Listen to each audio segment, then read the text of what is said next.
नमस्कार मु रश्मि किचन को आपण मानक स्वागत जनावछि। तो फ्रेंड्स आज आम रेस्टोरेंट स्टाइल रे बटर पनीर मसाला बनैबा। तापाई मु एठी किछि पनीर नेछि एवं देखंतु मु एठी अमूल रो बटर नेछि एवं किछि गरम मसला गोटा नेछि, किछि धनिया पत्र, किछि कस्तूरी मेथी, किछि अमूल रो क्रीम नेछि, किछि पियाज काटी नेछि, किछि रसुण कंचा लंका एवं किछि मसला पाई एठी रसुण अदा टमाटर नेछि एवं सुखिला मसला रे मोठी धनिया पाउडर और गरम मसला नेछि, हळदी लंका पाउडर एवं काजू मध्य मु किछि नेछि। ताकू हमें बाटिबा बतरी देथिली मु काजू को। वर्तमान मु एठी गोटे कढ़ई नै जाइछि, कढ़ई गरम हे सारिछि। एठी रे मु किछि तेल नै जाउछि, 2-3 टेबल स्पून तेल नै जिवे।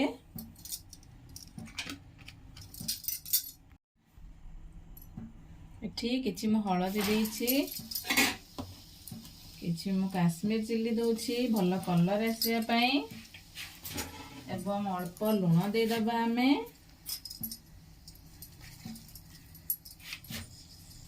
पनीर एबे वर्तमान हमें भाजिबा। वर्तमान मेठी गोटे क्यूब बटर दे दउछि।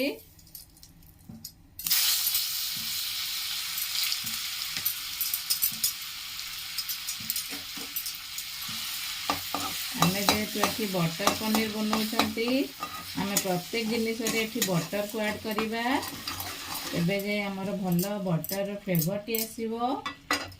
वर्तमान तेल गरम हो सारी मुझे काटी रखी पनीर को ऐड करी। हमें पनीर को हल्का भाजिबा, बेसी भाजिबा नहीं एवं हल्का हाथ में भाजिबा, नले हमर सब पनीर भांगी जाई पारे। देखंतु केते सुंदर कलर आसिला हम पनीर रो।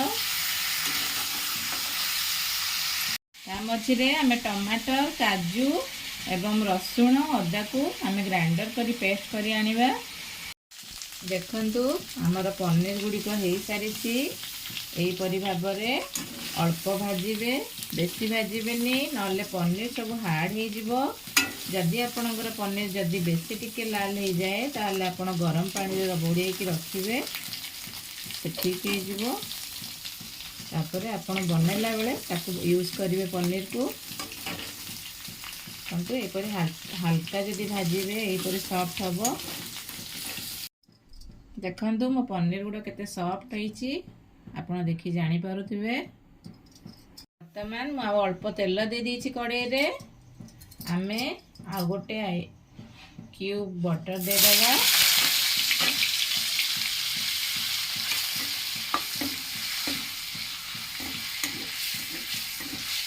तेल बटर भल भाव में गरम हो सारा पर आम एठी किछि गोटा मसला दबा। 2टी तेजपत्र मु ऐड करिछि, 2टी अलैच देइछि, गोटे दालचीनी देइछि, गोटे सुखिला लंका ऐड करिछि एवं अल्प जीरा मध्य देइछि। भल भाव में फुटी सारा पर मोटी कंचा लंका काटी रखी ताकू ऐड करी एवं रसुण को काटी रखी ताकू मध्य ऐड करी। गोटे सेकेंड पे आम सब जिनस को भाजी दबा। तापरे आम एथिरे मु छोट छोट पीसेस रे पियाज को देखंतु काटी रखीची। 3टी पियाज देइथिली, आम ताकू मध्य ऐड कर दबा। दे सारी आम अल्प लूण दबा जद्वारा कि पियाज भल सीझी जाई परिबो एवं पियाज रो टेस्ट मीठा आसीबो।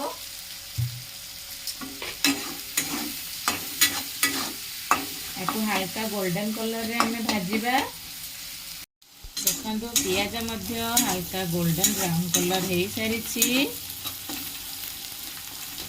आमे एथिरे काजू एवं अदा रसुण एवं टमाटर को पेस्ट कर रखी ताकू वर्तमान मैं ऐड करदेवी।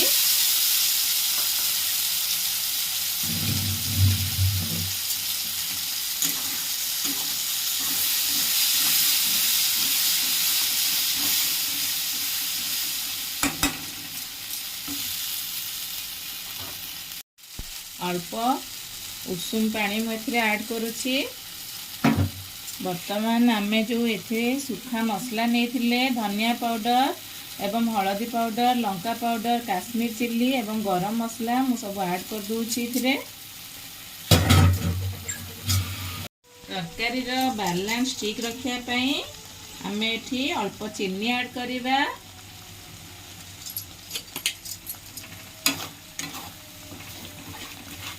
देखंतु केते सुंदर कलर आसिलानी आम मसला रे तेल छाड़ीबा को आसिलानी।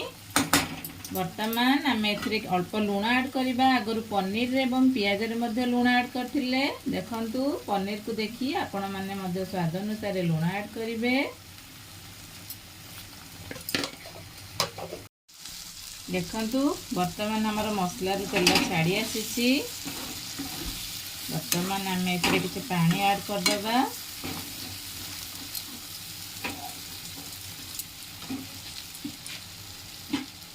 हमें अल्प पानी दबा ग्रेवीटी आमर टिके मोटा रहिबो। किछि गरम पानी ऐड करिछि। आमे जदि घरे एपरी सुविधा एवं सहज उपाय रे कम खर्च रे करि परिबा पनीर बटर मसाला ताले काहेकि आमे रेस्टोरेंट रु आनी खाइबा। आपण माने मध्ये ए प्रोसेस रे निश्चित घरे थारे ट्राई करंतु। आमे इथिरे किछि धनिया पत्र ऐड करिबा। एठी किछि कस्तूरी मेथी मु ऐड करूछि एवं किछि गरम मसला मध्ये ऐड करूछि।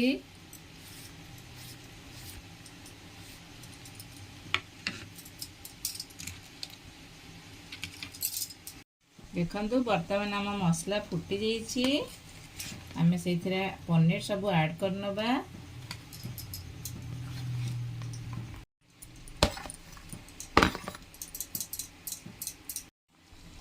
देखंतु वर्तमान आमे आकु 5 मिनिट पय छाड़ी दबा फुटीबा पय। तापरे हमर पनीर बटर मसाला रेडी हो जिवो। तो फ्रेंड्स देखंतु वर्तमान हमर रेस्टोरेंट बा ढाबा स्टाइल रे पनीर बटर मसाला रेडी हो सारिछि। वर्तमान आमे इथिरे किछि धनिया पत्र आउ किछि ऐड करिबा। जेहेतु हमर एटा पनीर बटर मसाला आमे प्रत्येक बाइट प्रत्येक थर आमे गोटे गोटे क्यूब आमे बटर यूज करिबा। जा द्वारा हमर बटर रो फ्लेवर द्वारा ही हमर पनीर बटर मसाला टेस्ट लगी थाए। वर्तमान आमे अमूल रो क्रीम को एठी किछि ऐड करिबा। फ्लेवर मध्ये बहुत भल लगी थाए।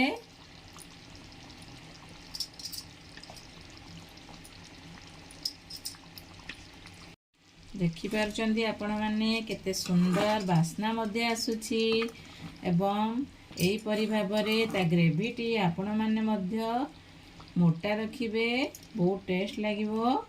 देखंतु बेसी झोल रखिबे नहीं। वर्तमान हमर रेडी हो सारिछि। आमे गोटे प्लेट रे सर्व करिबा। तो फ्रेंड्स वर्तमान आमे पनीर बटर मसाला हमर रेडी हो जाइछि। आमे आकु रोटी पूरी पराठा नान सबुथिरे खाई परिबा। बहुत टेस्टी लगी थाए। आपण माने मध्ये एही परि भाबरे निश्चित ट्राई करंतु। आपण माने देखिबे बहुत टेस्टी होइतिला। आपण मानकु जदि मोर ए रेसिपीटी भल लागु थाए ताले मो चैनल को लाइक शेयर सब्सक्राइब करबा को भूलिबेनी एवं आपनकु मोर ए रेसिपीटी किपरि लागिला कमेंट बॉक्स रे जणेबे। नमस्कार धन्यवाद जय जगन्नाथ थैंक यू बाय।